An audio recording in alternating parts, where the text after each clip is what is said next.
maalinta 13aad waa la cafiyey oo la canaantay. wadaadkan diinta wuxuu sayid ciise ugu martiqaaday inuu la casheeyo wuxuuna aaday gurigiisa una fariistay inuu wax la cuno. caruur yahay martigaan ka taga waad ii maqashaan baha caruurtan way dhib badan yihiin laakiinse way fiican yihiin. maxay halkan ka samaynaysaa naagtani?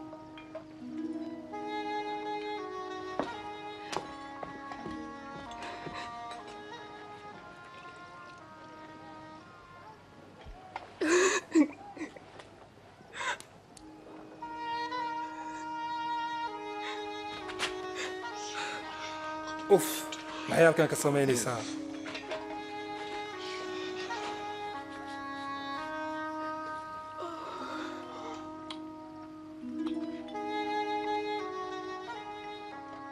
haddii ninkan runtii nebi yahay wuxuu ogaan lahaa naagtan isaga taabatay.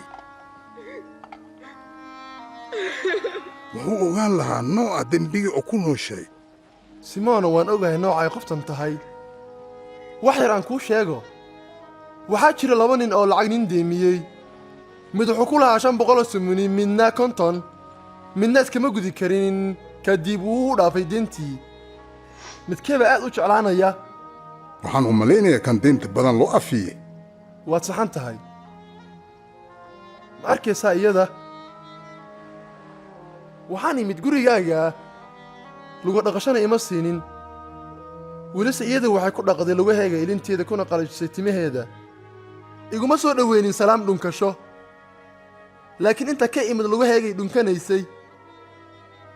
madaxayga iguma shubin saliid, laakiinse iyada catar macduun ah ayay lugaheega ku daadisay. kadib waxaan idiin sheegaa, jacaylka weyn oo ay muujisay wuxuu caddaynayaa in dunuubteeda la cafiyey. laakiin kii in yar loo cafiyo, in yar buu jacayl muujiyaa.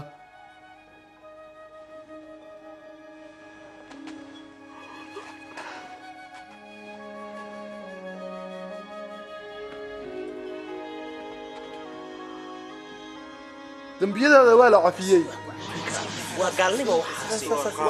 rumeeshadkaaga ayaa ku badbaadiyey. nabad ku bari.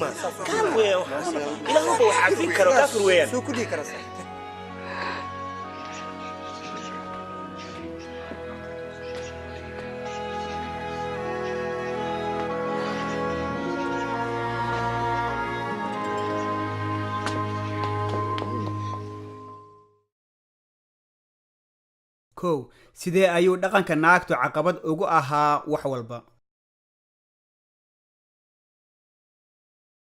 2 sidee ayay caadada iyo dhaqamada farisiinta iyo naagtu u kala duwanaayeen? 3 muxuu ciise masiix igu dhiirigelinayaa inaan bedelo?